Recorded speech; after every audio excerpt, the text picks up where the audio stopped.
Welcome, everybody. Thank you for joining us this evening for our SAEM webinar on developing your professional identity as an educator in residency. I'm Julie Tondt. I'm faculty at Penn State in Hershey, Pennsylvania, and I'm joined by my co-host, Dr. Ryan Pedigo. Do you want to introduce yourself? Hey everyone, I'm Ryan Pedigo. I'm the residency program director at Harbor UCLA Medical Center and an associate professor of clinical emergency medicine at the David Geffen School of Medicine at UCLA. Excited to be here. So tonight's talk, I'm really excited for our panel guests that I will introduce in a few minutes. And what we're really going to talk about tonight, kind of over the next hour, is you want to be an educator, you're interested in a career in medical education, you're still in residency, and you want to really know, where do I start? How do I even do that? So what is kind of professional identity? Just kind of a overview of that. So that's kind of how you perceive yourself, influenced by your own beliefs, values, experiences, and how others perceive you within your profession. It is something that is formed over time. So how you see yourself as a medical educator is not something that's done overnight, certainly not something that will be completed in residency, but we want to give you at least a jumping off point of where to start for that. And I think we have a great panel of guests here, and we're going to get into kind of strategies on how to start forming your identity as an educator in residency. So I'll kind of just go around our panel list here if you want to introduce yourself and kind of let the audience know your area of interest. So I'll start just kind of at the top of my screen with Dr. Nicole Schnabel. Hi, everyone. I'm Nicole. I'm a second-year medical education fellow at the University of Michigan and currently an assistant program director at the University of Michigan as well. I did my residency at Ascension St. John in Detroit, now Henry Ford St. John, all the name changes, and really looking forward to starting. I have a new job after fellowship when I graduate at the end of June at Ohio State and interested in residency and medical education in that space. Thank you. Welcome. We'll move over to Dr. Lilia Reyes. Hi, my name is Lilia. I'm also Penn State faculty. I'm actually a PDM by PEDS training originally and then fellowship in PDM. Honestly, I could tell you the love for education came from Dr. Goldfriend's vision. I was blessed to be in his faculty as my first job out of fellowship, which was amazing. And he has an eye. And when the three of us that were new grads were in a meeting with him, and he just, I guess, had a vision for each one of us. And I've been doing medical student education now for the 14 years that I've been a PEMDoc, and that was all because of Dr. Goldfrank guiding me in this sort of niche, so to say, since my days at NYU Bellevue and now here at Penn State for the last 11 years. Thank you. Move down to Dr. Matt Jones. So my name is Matt Jones. I'm the Ultrasound Fellowship Director at Eastern Virginia Medical School, which we just went through a name change. We're now associated with the Old Dominion University of Virginia. Core faculty at that institution as well, and assistant professor. My trajectory into education was a little bit of a surprise for me, but it's something that I've always loved. So happy to talk to you about it today. Thank you. Moving over to Dr. Sara Wattenbarger. Hi, nice to meet everybody. My name is Sara Wattenbarger. I am Assistant Program Director at University of South Alabama. I also got into this, kind of didn't believe that I was going to do academic medicine and kind of fell into it later. So I'm happy to talk to anyone that maybe is having that revelation a little later and then doing kind of more a non-traditional route. My interest is in, of course, residency education, but also specifically in kind of creating a healthy program culture. And then to finish our panel, we have Dr. Alexis Koda. Hi, everyone. I'm Alexis Koda. I am core faculty and simulation director at Nazareth Emergency Medicine. Again, I also kind of took a non-traditional route into academics, so I can kind of speak to that.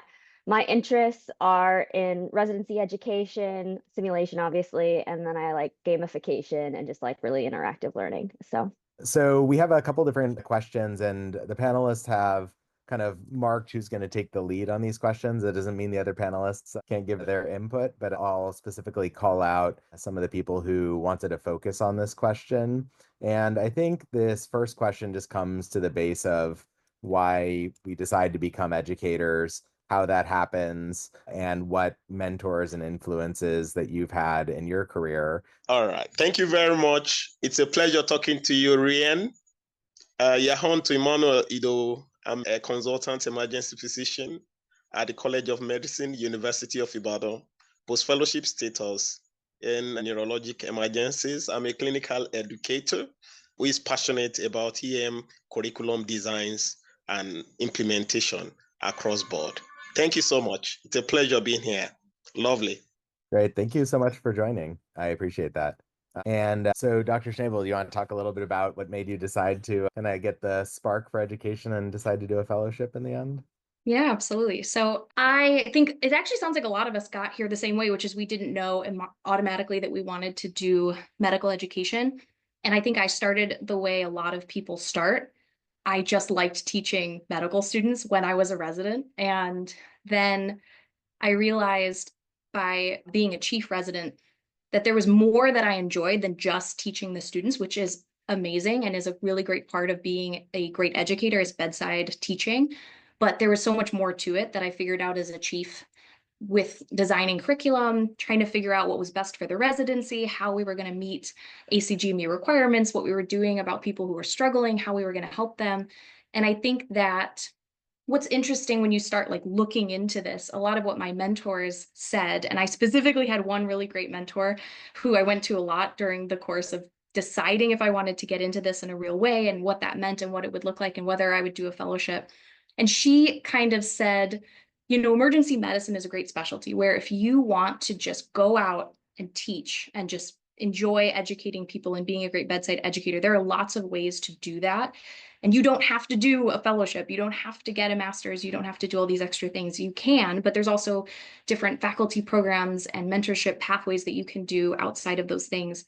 But if you want to be a well-rounded educator that can do program development and be kind of in the spaces and leading the spaces within these different education areas in undergraduate medical education, graduate medical education, continuing medical education, she's like, it helps to get some extra expertise and experience. And she's like, remember, if you want to do education, you will spend a lot of time doing things you love for no money. And if that appeals to you, then this is the right field. And if it doesn't, that's okay, but you should recognize that early on. And I wanted to bring that into this first question, just to say that for those of you considering education, if you love it enough to spend extra time doing it, despite probably not getting as much recognition or pay for that work, then this might be the field for you. Yeah, a lot of academics does sometimes feel like a labor of love, but one that certainly for the people who really enjoy it derive a lot of satisfaction. So I think that's important, understanding what those career paths might look like. And Dr. Wattenbarger, do you want to chime in on this one? Yeah, so I think, like I mentioned too, this was not something I had dreamed of doing. I didn't even realize until after residency was completed that I wanted to, you know, work in education at all. And I actually just fell in, ending up getting my first attending physician job at a residency program. And then I did it and I was like, this is awesome. I love teaching the residents and the medical students. And then COVID happens shortly after that. I had already kind of been broadening myself and helping out with residency projects that were coming up, you know, helping to run sim cases and helping with small groups and all that. And then COVID happened. And so I actually ended up going back and getting my master's in academic medicine from University of Southern California. And I also did the ACIP teaching fellowship. And I know we had kind of allotted some time to talk about some of those things later, but it was a good opportunity for me to go, okay, I really want to do this. Now let me go back and get some of that extra education. For me, with where my husband and I were at, it wasn't really an option for me to go full back and do a full formal fellowship. And so for me, that was a great option that I could do while I was still working as an attending. To Dr. Schnabel's point, yeah, this is definitely a labor of love. I just in the last few months took on the assistant program director position here at University of South Alabama, and it doesn't come with any extra perks at all, really. A little bit of a buy down with some of my clinical shifts, but I love it. And what I love about it is personally is, you know, I love emergency medicine, but we don't get to really see things being built longitudinally as much. We help our patients in the worst days of their lives sometimes, but this really gets you the chance to see some results. You're working with your residents from the time that they are day one interns all the way through. And actually today I just put on a retreat for our second years, and some of the recently graduated alums came back and were doing kind of a job panel. And it was so cool to see them like flourishing in their new jobs and where they're taking their career. So I think that gives a lot of satisfaction and helps you to really see the fruits of your labor over time, which is a pretty cool thing. I think you hit on something that's actually really important for trainees to kind of differentiate whether you really like the bedside teaching or you really like building educational programs, which are different, right? And so for many of our trainees, they may decide, I want to work at a community site that has residents rotate through as like a community ED site, but not necessarily be the one to build a curriculum, do program evaluation, et cetera. So I really think that's really important that you brought up as far as that differentiation. So I think that's great. One of the things I think, Dr. Reyes kind of touched on was the importance of mentorship. She kind of had a natural mentor, in her department. And so I think Dr. Jones is going to talk a little bit about how you might find faculty mentors in medical education to kind of spark and foster that interest. So let him take it away. Yeah, when Dr. Reyes said that, I couldn't help but smile because it echoes very similarly to my story too. And I think that's really what I can only speak about here is the experience that I had having really good mentors. And we see that now as educators. We identify residents at various stages in their career when they're fantastic at what they do, but they're also leaders and they help the students really well. And so as I've kind of made that transition from someone who's had really great mentors and continues to have great mentors, helping to kind of foster that with our residents, identifying those residents that not only are struggling, but also are excelling and figuring out what I can do to help make their career trajectory, whatever it is that they want it to be. And so when it comes to looking for a mentor, I always tell the residents, don't choose me just because I mentor a bunch of people. Pick the person that is your person, or pick the person that you feel really matches with what your goals and expectations in life are, and go for that. No, I think that's so important, finding mentorship. If that person isn't necessarily in your department, often it is. Has anyone in this panel had experiences with trying to find ways to outsource mentorship or build mentorship outside of your immediate institution? If anyone wants to comment, I see Dr. Koda is smiling and nodding. So, oh, and Dr. Reyes too. Yeah. I'm not sure in my immediate department, but at Penn State, the sort of like the stepping stone for me was having started as bedside teaching, and then with that being noticed by the Dean of Student Affairs. And then that led to a leadership position in which at that point, that Dean of Student Affairs sort of supported my career growth. So he was very instrumental in placing me in a leader position where more into learning communities. So I was like the lead of one of the learning communities, send me to intensive programs such as Harvard Macy, as well as setting me up with Stanford teaching certification so that I was fostered more opportunities with regards to faculty development within that. Because at that time, doing a master's wasn't time friendly for me because I was in the process of also adopting a daughter internationally. So doing a master's wasn't at that time, but definitely something that I will be reconsidering now that she's in school and I have at least a little time in between shifts to actually do work now. That's great. Yeah, Dr. Koda. Yeah, so I kind of had like a three-prong approach to kind of finding some mentorship. I didn't have like a ton of stuff in my current program. We're pretty new emergency medicine residency, and so I kind of reached out to some faculty that I had trained with in residency and just kind of talking to other people who were able to be like, hey, I know people who are interested in the same things that you are, kind of introducing, just like the old-fashioned way of just being like, hey, so and so is interested in stuff you are, you guys should connect. And then just really taking advantage of the different society groups. So I've been kind of trying to put myself out here at forums like this, like SAEM, Horde. I'm into simulation, so there's like some mentorship with SSIH. So like the various organizations have some ways to really like connect you if you don't really have mentorship in your own program that you're working at in the future or whatnot. So it's just kind of building your network and just kind of being able to be like, hey, I'm interested and I'm willing to get involved with things and put yourself out there. Great. And I think our next question has to do with, so once you kind of have some mentorship, maybe you have that kind of like spark, you want to have education as part of your career. How do you like get started? What are the first things you can do in residency to kind of start your journey on education? And I think Dr. Schnabel is first up for this one too. So my residency was more, we put out a lot of great community doctors, and we didn't really have a, robust academic framework. And so I actually wasn't sure how to get started. And I think the easiest way, especially if you're a resident, is working with medical students. And that's what I did. And I loved it, where I asked my clerkship director, how can I help? Can I run orientation? Can I give lectures? Can I have days with the med students where I'm teaching?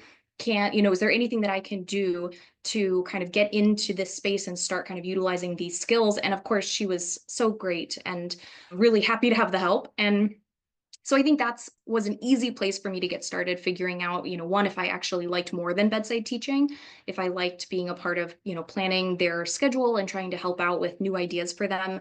I planned some simulation days for them and some procedural days. And that was challenging, but it was really enjoyable. And that was helpful to figuring out kind of the rest of my career. And I thought that was an easy way to get started. Great. Dr. Wattenbarger. I mean, I'll echo that. I think that question of like, how can I help is the best way to start. Because if you are interested or you think you might be wanting to do this path and you're not sure, reach out to the people that are already doing it in your immediate space and ask them, what can I do to help? And now that I am where I'm at, when people come up to me and ask that question, I'm so excited because I have so many things that I can give them, little projects, or even just being a faculty member present for helping to facilitate a sim case or small groups or give a lecture. Like, I am more than excited to have things for them to do. So if it's something that you're wanting to start, just start asking around and get started in little ways. And as you gain comfort and you decide what's really drawing you, what kind of teaching you really want to be involved with, the opportunities will just keep coming. The other thing to keep in mind too is for those of us that maybe are at more like a community site and haven't transitioned to more of an academic place, or maybe that's just not what you want to do. I mean, don't forget about those rotating medical students. Don't forget about your APPs that are there too. They are also looking for mentorship and ways to gain more teaching. So I remember when I was first kind of starting with this, I just set up a ultrasound scanning date with a lot of our APPs that were looking to increase their skills with that. So there's just ways to get involved that even aren't advertised. You just got to look around and start putting yourself out there. And I think from there, like the opportunities will just, start to flow. So. Great. And Dr. Jones. Yeah, of course, I'd echo everything that you guys said. When I think back, in my own experience, it was showing up for the emergency medicine interest group procedural labs and also showing up for the medical student ultrasound scanning days and just doing that consistently. And when I look back at prior students, as I moved into a faculty role, the students that then moved into academic positions, Dr. Tondt included, you can just look and see who's showing up to the emergency medicine interest group procedural lab monthly or on a routine basis, and look to see who's showing up to train the students. So in our institution, the ability for the residents to participate in medical student education is a phenomenal resource for them. Great. And, as far as the opportunities, I think those are some great examples of ways to kind of start your engagement. Does anybody have any kind of resources or things that they'd refer people to if, let's say, they're not going to necessarily have the bandwidth to do the ASAP teaching fellowship, but they're like, I have no formal educational skills. I want to be a better educator. Where do I start? Yeah, I definitely appreciated the Harvard MECE experience. So if your institution will support that intensive course where you do 10 days, I think it was sometimes in the fall, then there's a little bit of break and then you go back in the spring for another 10 days. And in that, you also start working on a project, an educational project. Mine had to do with more like rubric grading within medical students and bedside teaching. But they actually teach you a lot of skill sets with regards to pedagogy for sure, and some minor lessons in curriculum design as well. But that's a good start. ALEM also has a bunch of really great resources for educators. They're the Academic Life in Emergency Medicine, and I'm going to see if I can get this link in the chat, but it's basically the How I Educate series where they have a bunch of speakers, and I've watched some of these and I just think it's really good inspiration for how different people kind of take on the different roles in education. And then if you kind of are looking through the different tabs, there's just tons, I think, of good resources here for just all different facets of education. Yeah, and then another resource that I think I've been seeing people plug is the MedEd Mentor. So that's like a new site that people are kind of plugging about various like educational theories and all that sort of stuff. I'll add to the ASAP Teaching Fellowship. There is for faculty, but there is also a resident option as well.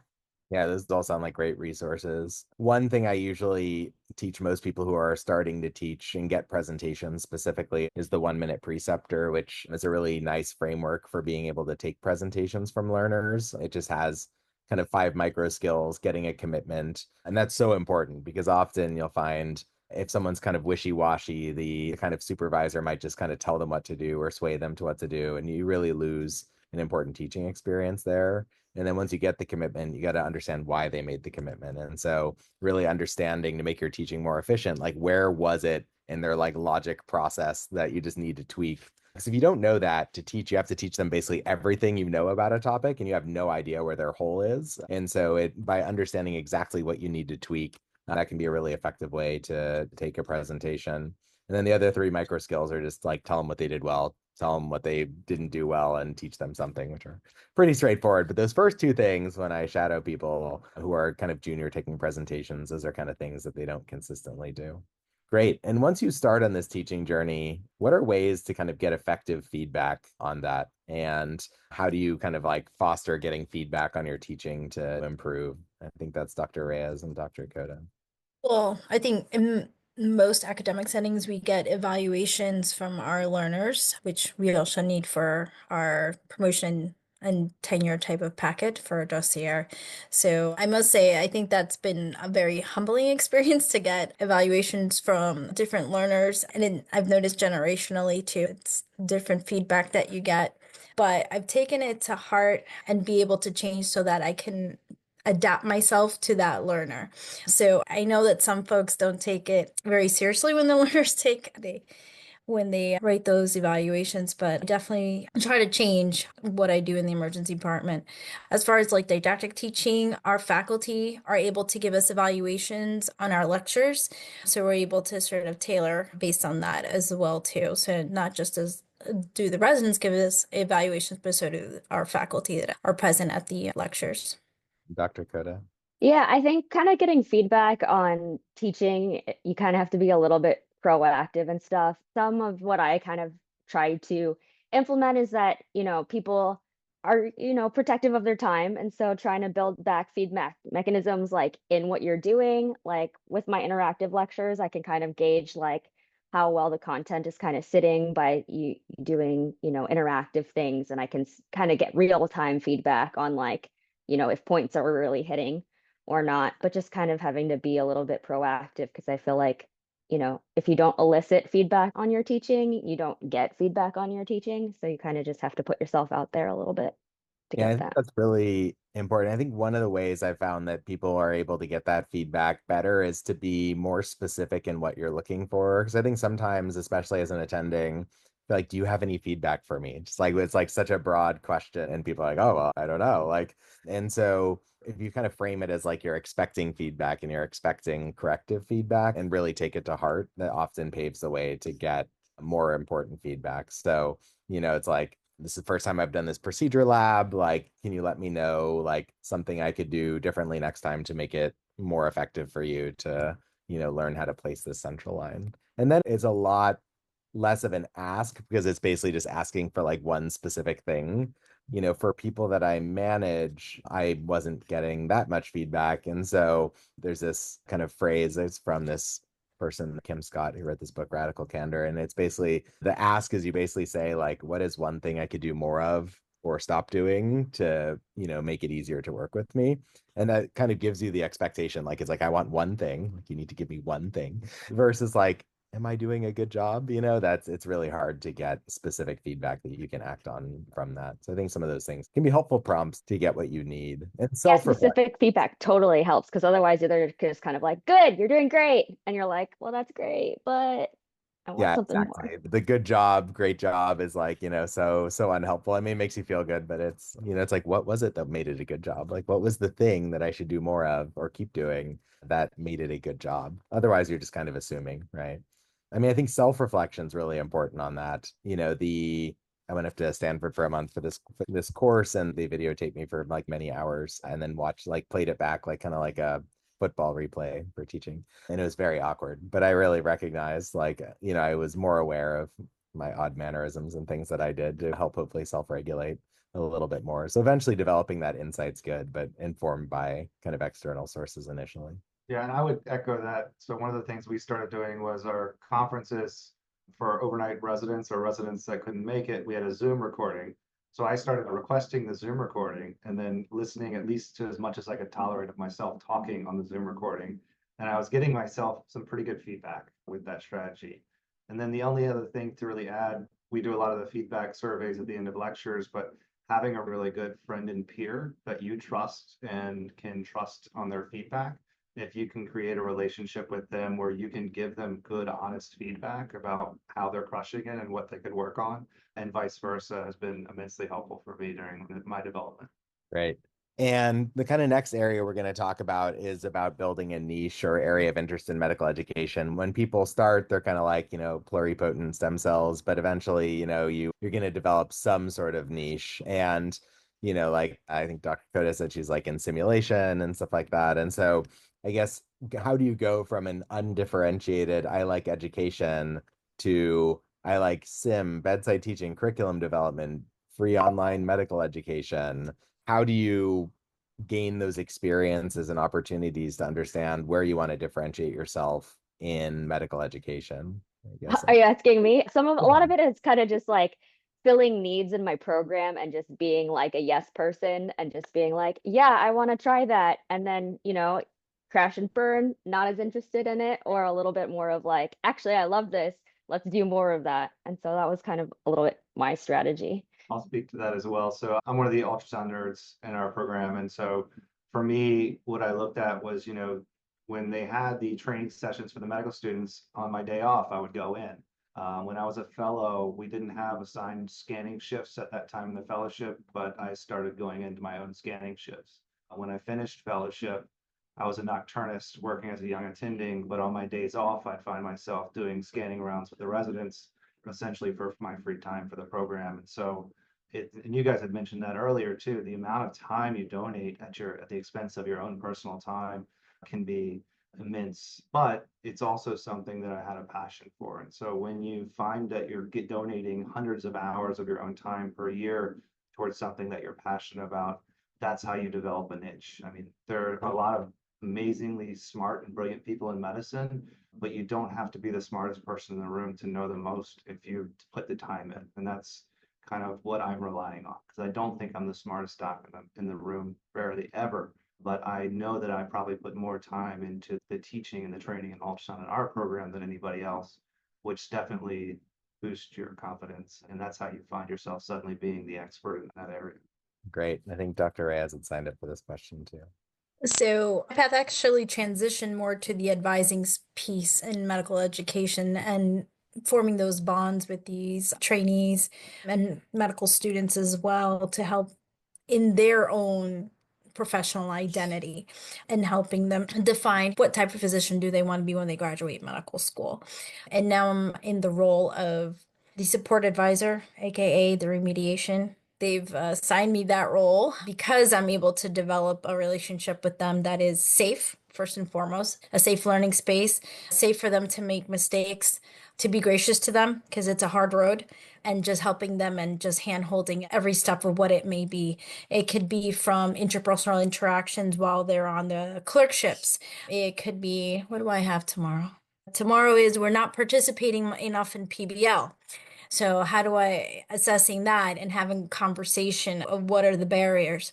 My other one on Monday is observing to see what are the gaps within the clinical skill aspects of things. And I think I just finished one where it was critical reasoning. So it's basically ER version in medical education. So I literally have assessed the needs of each student and tailor it accordingly. So that's what my role, along with Dr. Rudnitsky, who is also an emergency room physician. She and I are the support advisor leaders for the College of Medicine. Yeah, and I think it's important, as far as like kind of building out your niche, it may take years to actually find where you end up settling in because, you might try something and it's hard to differentiate. Is it that I don't like it or I just don't have the built intentional skill set to be successful in that role? So, if you had asked me when I was PGY3, like, hey, in a decade, do you think you'll be a residency program director for the program you're training at? I probably would have said no. And so even though it's really important to explore those niches, know that, there's going to be kind of like twists and turns in your educational career that you don't expect, opportunities that arise, kind of organically. And so, I think it's important to get experiences in those things to see which ones kind of spark joy, but also there's going to be probably twists and turns in your career that you're not going to necessarily anticipate. And then sometimes some of those will mean that you just need additional development and skill sets to be successful in that new role, which, is fine. You can always continuously learn. The kind of next question is about leveraging scholarship. So, there's the bedside education, there's the kind of like, what you do as an educator, and then there's how do you generate new knowledge or disseminate knowledge in the educational space and become a scholarly educator rather than really great bedside teacher. And both are really important. But for those who are interested in getting out into educational scholarship, how might you kind of like start that journey, especially if you're at a site which maybe doesn't do a whole lot of medical education research or scholarly activity? And I think Dr. Schnabel is up first for this. So I will say this is one of the reasons that I chose to do a fellowship, because I felt like it would help me in this area. And I was coming from a place where they did some research, but certainly nothing in medical education. But that being said, for people who the fellowship doesn't make sense, which there are many, I'm sure, the tip that I got doing the fellowship, which I absolutely could have used if I was in residency, is to just reach out, especially utilizing, I think it was maybe Alexis who said this before, like go to CORD, go to SAM, go to the different meetings and find people who have ideas, because there are so many brilliant people. And I am impressed just every day talking to people around me at U of M who've been doing medical education for such a long time, and all the amazing people that I've met at some of these conferences who have all of these amazing ideas, but they have no time to research them or look into them or do the scoping review or write the protocol or all of these kinds of parts and pieces, but they will support you through every step of the way in doing that. And that is how I started into research as a fellow. And I now kind of realize I could have done this too as a resident, right? It is talk to the people who can be that support system for you to get into medical education research. And I will also add on, I was not someone that ever really did research before this. And I thought that I wouldn't like it, but wanted to, of course, try it as, part of my fellowship and also part of my education. But actually, medical education research is really fun, because the idea, I think, of medical education research is how do we take what we're doing and know that it works and then share that with others. And I just think that's like a really cool part of being, in this academic community. Awesome. And Dr. Koda? Yeah, so I did not do a fellowship. So trying to find these network connections were a little bit challenging for me. So I've really tried to maximize what I can do with all of my different organizations. So like really getting into groups with CORD and SAEM, we have kind of put together from these groups a little collective of like researchers. And right now I'm kind of heading up a project on a scoping review of procedural competency and how it's measured in emergency medicine, which is kind of apropos because of all the new oral boards changes and all of that stuff. So really just kind of, leveraging the fact that people want to help and they want to get interested and they want to get involved in things. And so you kind of just have to like put out the bat signal and people will answer. And so that's what I've been kind of really doing. And then just like taking your activity and trying to make it like productive. So like just taking the one project that you're doing and trying to just like get lots of credit for it in various different avenues so that you don't have to like work harder. You can work smarter to produce more stuff.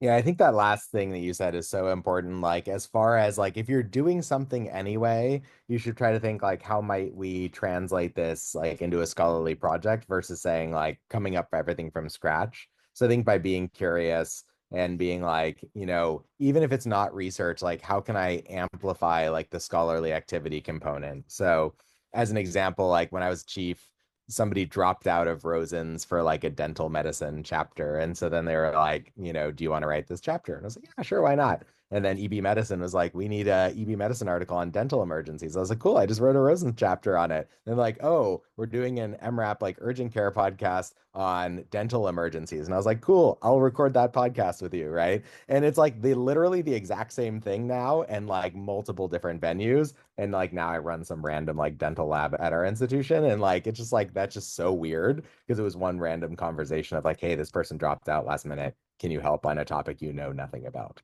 So yeah, okay, why not?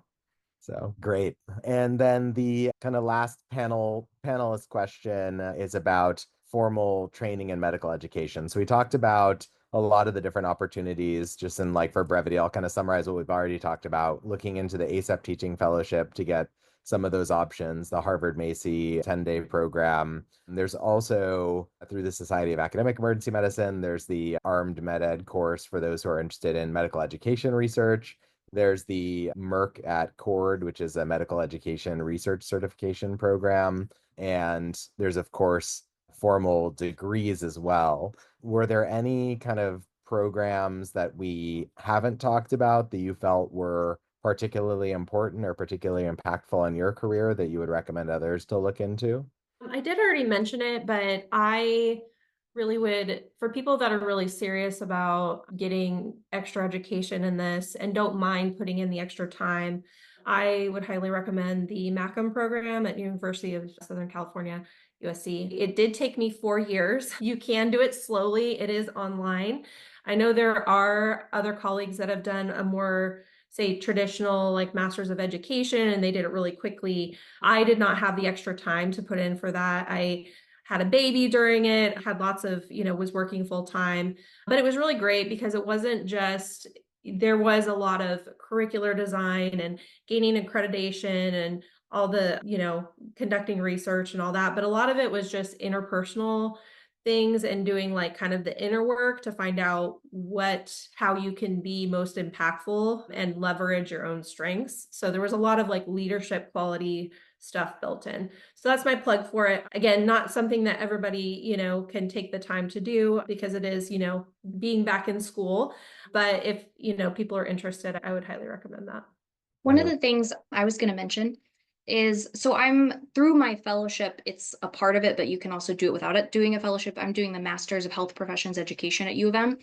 And just something I learned along the way that I really love to tell people now, because I just think it's not really, something people say, is that these master's programs, even ones with the exact same name, are incredibly different from institution to institution. And I think that's so important to keep in mind because, of course, like all of you have said, we all have different goals, timelines, things that we're doing. And so a good example is my program is project EPA based. So essentially everything that I have done, I did a presentation for our residency prep curriculum. That was one of my EPAs. So I just wrote about that. I connected it to education theory. I connected it to different aspects of organizational leadership and assessment, and then got credit for that project. And I have about 7, projects that I'll do to graduate. And that's my program. But there are programs where you're in a class where you have to go and be on a Zoom at a certain time every single month. There's also a program, I know someone who's doing one, sounds very similar on the face of it, but actually their program requires a thesis. And so they're having a hard time really sitting down and writing a thesis that is not a part of my program, for example.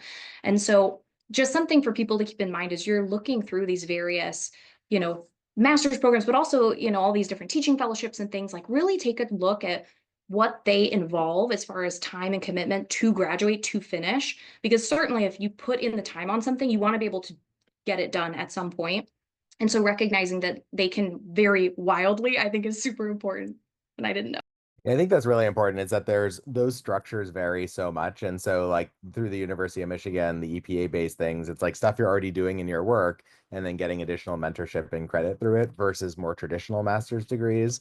And, I think as far as the development, it's probably going to change during the course of your career on like what thing you might want to participate in. And so having done like a dozen different faculty development programs, like including that MHPE degree, like different things might be helpful at different stages in your career. So it's not like, oh, I have to do all these things at once. And so, yeah, there's definitely a lot of variability of what you might need at different points in your career to help support your growth as an educator. And those are all great examples. Great. So with that, I'm going to turn it back over to Dr. Tondt. I would like to thank everyone on the panel. I think this has been a really insightful, informative discussion. So I do want to thank everyone for your time. As we kind of come to an end here, I do want to kind of throw this out to the panel in general. And something that I've noticed, especially kind of early residents, transitioning from PGY 1 to 2 or even 3, when you start taking on more teaching responsibilities, maybe in the department with medical students, there could be even, maybe as early faculty, this bit of imposter syndrome, how could I be an educator if I don't know everything? How could I truly be a teacher to someone else? So I do want to throw that out to the group. Did you feel that way as a resident? How did you kind of overcome that? Are you still overcoming it? So I do want to throw that out. I will say one of the most kind of important things that I always remind my residents of when they start taking presentations as a PGY3 and as a PGY4 is they actually have a skill that nobody else in the room has, which is they remember what it was like to not know the thing that their learner is presenting to them. And so if a learner PGY1 struggling with a central line, like, yes, I did learn how to do a central line 15 years ago or more. And I remember and I know how to teach people how to do central lines. But the near peer education is so critical because you really identify with that learner. You understand what it was like to not know that thing. And the person who's 30 years out from residency actually doesn't remember what it was like to not know. And there's like a very important benefit in being that. And I think that hopefully helps people with their imposter syndrome. Like, actually, you have a unique skill. It's not a learned skill. It just happens to be like the way it is. That's incredibly powerful. Yeah, I think you kind of have to just learn to be your own cheerleader and like know your own worth and just try and like always pump yourself up because I feel like it's easy to be like, oh, I don't know this, I don't know that. But then, just like remembering what stuff you are good at and just being like, I don't know if you've seen the SNL Jason Momoa skit being like, I don't know the answer to that, but I will find it out for you. And just like realizing that you're good at that. And, that is the role that you can be as an educator, that you don't have to have all the answers right at your fingertips. And I think I also tell my residents all the time that they're teaching me as I'm teaching them. So I feel like it kind of, after a while, I've just tried to kind of lose the idea that there's going to be a moment when I like feel like I've truly made it and just remember that they are teaching me new things that, I graduated residency way longer than they did and things have changed. And so they're hearing about things that I didn't even know. And so I think making it a culture of it's a back and forth and everybody's learning from each other and it's a learning community, and that's, culture dependent, but I think it comes from yourself too, of just being like, hey, I don't have all the answers. Tell me about that. And then I'll teach you something. And that really helps to kind of dissolve that artificial idea of like, now I have made it and, now I am, the wise one kind of deal.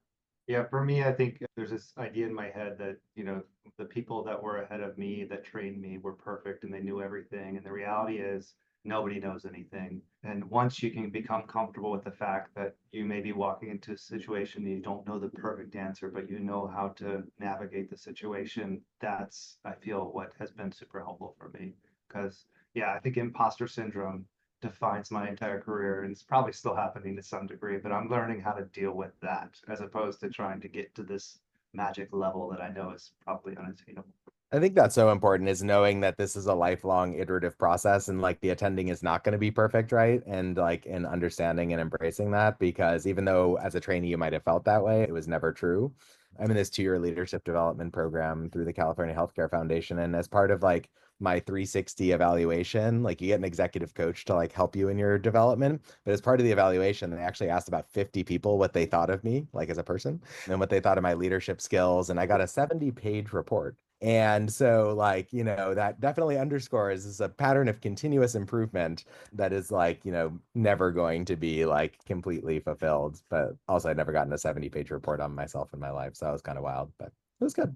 Appreciating the wins together, as well as showing them the graciousness and humbleness that we have when we fail, right? I've missed an intubation, I've missed an LP, I've missed an ultrasound guided IV, so that they can see the imperfections through you, even as the attending. And also, how do we handle that for our patient, for ourselves, but also as educators as well? That it shows that imperfection is kind of like 360, so to say, and we're always in an improvement process. Well, from me, I just want to drop a few comments. I've listened carefully. Well, in identity resolution, as a clinical educator, is in 3 domains. You must check your affective. What do you connect with easily? What gives you joy? Get those feedbacks and do personal reappraisals over time. Then in your cognition, what stays with you easily? Let students give you feedbacks. Get feedbacks from your colleagues, from people around you. That is going to make you have a level of appraisal or personal audit. Then the last component is the psychomotor. What do you touch in SAEM, your demonstrations, in your mannerisms, in your interaction with those students, in what you touch, in how you disseminate your information, get personal feedbacks. Do personal reflections. Let the students give you feedbacks. Let your colleagues give you feedbacks. Get feedback from the system in what they see as a gap in you and closing on the gap, and you'll be a better person. You'll be more confident in terms of your identity, in terms of your self-appraisal, in terms of your self-esteem, in terms of the confidence and the courage that you give to what you do. And that is going to make you a person that is respected, both to yourself and to the people in your community. Thank you. Thank you again. We're coming to the end of our time here together. I would like to thank everyone again, the panel, co-host, everyone who's come in attendance, and everyone who will listen to this at a later time.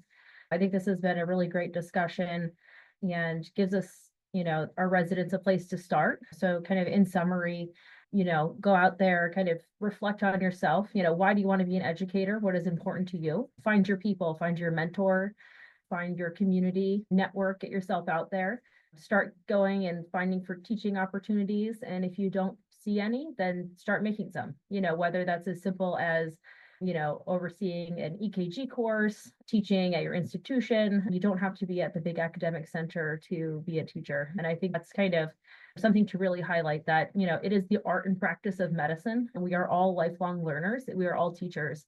And we all are still working on ourselves and improving, and, check back in a year from now, and I'm sure we'll all be in different places and growing ourselves. So I would like to, with that, we'll kind of pause and see if there's anyone on the call who has in these last few minutes, a question for our panel. Well, personally, mine is just a few comments.